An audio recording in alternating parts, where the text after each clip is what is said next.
नमस्कार दोस्तों, कैसे हैं आप सभी। आशा है सपरिवार स्वस्थ कुशल और आनंद से होंगे। मेरा नाम है सूरज पंत और आप देख रहे हैं एसपी रिएक्शन वीडियो।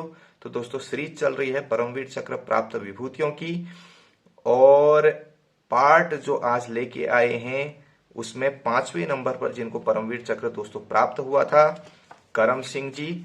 आज उनकी कहानी पर हम रिएक्शन देंगे, उसका वाचन करेंगे। तो चलिए शुरू करते हैं। दोस्तों, करम सिंह जी का जन्म 15 सितंबर 1915 को पंजाब के बरनाला जिले के सेहना गांव में ब्रिटिश भारत में हुआ था। यानी उस समय भारत जो है ब्रिटिशों के अधीन था 1915 में। उनके पिता उत्तम सिंह एक किसान थे। सिंह का भी एक किसान बनने का ही इरादा था, लेकिन उन्होंने अपने गांव के प्रथम विश्व युद्ध के दिग्गजों की कहानियों से प्रेरित होने के बाद सेना में शामिल होने का अपना फैसला किया, मन बना लिया। अपने गांव में प्राथमिकी शिक्षा पूरी करने के बाद 1941 में वह सेना में शामिल हो गए। 15 सितंबर 1941 को उन्होंने सिख रेजिमेंट की पहली बटालियन में दाखिला दोस्तों ले लिया। द्वितीय विश्व युद्ध के बर्मा अभियान के दौरान एडमिन बॉक्स की लड़ाई में उनकी आचरण और साहस के लिए उन्हें सैन्य पदक से सम्मानित किया गया था। एक युवा युद्ध सज्जित सिपाही के रूप में उन्होंने अपनी बटालियन में साथी सैनिकों से सम्मान भी अर्जित किया।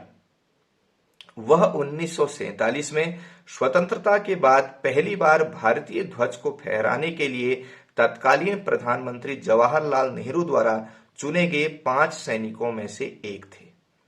स्वतंत्रता से पूर्व अंग्रेजों ने देश की सभी रियासतों का विलय करने की योजना बनाई। 3 जून 1947 को अंग्रेजों ने बंटवारे की घोषणा की। उस समय देश छोटी छोटी रियासतों में विभक्त था, जैसा कि हम सभी जानते हैं।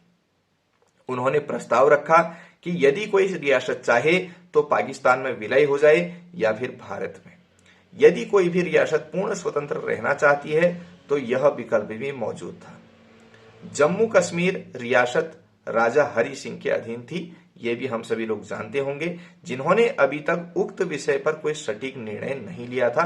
यानी कि जो कश्मीर के राजा थे, राजा हरि सिंह, उनका निर्णय अभी स्पष्ट नहीं हुआ था। वो किस ओर रहने वाले हैं, भारत में विलय होने वाले हैं या फिर पाकिस्तान के साथ। पाकिस्तान चाहता था कि उक्त क्षेत्र घनी मुस्लिम आबादी क्षेत्र है, इसलिए यह क्षेत्र उसके कब्जे में होना चाहिए। 20 अक्टूबर 1947 को पाकिस्तान ने जम्मू कश्मीर के टिथवाल पर हमला कर अपना पूर्ण अधिकार स्थापित कर लिया। यह क्षेत्र कुपवाड़ा सेक्टर में नियंत्रण रेखा पर स्थित था, जो कि एक रणनीति के लिए अत्यंत महत्वपूर्ण क्षेत्र था। ऐसी स्थिति में राजा हरि सिंह ने भारत सरकार को अपनी सहायता हेतु एक सहमति पत्र लिखा कि वह अपनी रियासत को भारत में पूर्णतः विलय करना चाहते हैं। तत्पश्चात हमारे सैनिकों ने उक्त रियासत की सहायता के लिए अब कूच कर दिया। हमारे सैनिकों की वीरता के समक्ष दुश्मनों ने अपने घुटने टेक दिए। 23 मई 1948 को यह क्षेत्र पाकिस्तान से मुक्त करा लिया गया। उक्त क्षेत्र महत्वपूर्ण होने के कारण पाकिस्तान पुनः टिथवाल क्षेत्र पर अपना कब्जा दोस्तों करना चाहता था। इसलिए पाक सैनिकों ने पुनः सेना पर त्वरित हमले आरंभ कर दिए, जिनका एकमात्र उद्देश्य दक्षिण टिथवाल स्थित रीछमार गली व पूर्ण टिथवाल में नस्तचूर्ण दर्रे पर अपना पूर्ण कब्जा करना उनका उद्देश्य था। अब जो अगली लड़ाई है 13 अक्टूबर 1948 की घटना पर आधारित है। वर्ष 1947 में भारत की स्वतंत्रता के बाद भारत और पाकिस्तान ने संक्षिप्त अवधि के लिए कश्मीर की रियासत पर लड़ाई दोस्तों लड़ी थी। संघर्ष के शुरुआती चरणों के दौरान पाकिस्तान के पश्तून कबायली मिलिशिया ने राज्य की सीमा पार की और उस दौरान जो है टिथवाल सहित कई गांवों पर उनकी सेना ने कब्जा कर लिया। कुपवाड़ा सेक्टर में नियंत्रण रेखा पर होने के कारण वह गांव भारत के लिए रणनीतिक रूप से एक महत्वपूर्ण बिंदु और स्थान था। 23 मई 1948 को भारतीय सेना ने पाकिस्तानी सैनिकों से टिथवाल पर कब्जा कर लिया, लेकिन पाकिस्तानियों ने इस क्षेत्र पर फिर से कब्जा करने के लिए तुरंत जवाबी हमला शुरू कर दिया। भारतीय सैनिक हमले का सामना करने में असमर्थ सही समय पर अपनी स्थिति को फिर से हासिल करने की तैयारी करते हुए टिथवाल रिज पर अपनी स्थिति से हट गई। जैसा कि टिथवाल में लड़ाई महीनों तक जारी रही, पाकिस्तानी हताश हो गए और भारतीयों को उनकी पोस्ट से खदेड़ने की उम्मीद में 13 अक्टूबर को बड़े पैमाने पर हमला किया। उनका प्राथमिक उद्देश्य टिथवाल के दक्षिण में स्थित रीछमार गली और टिथवाल के पूर्व में नास्ताचूर दर्रे पर कब्जा करना था।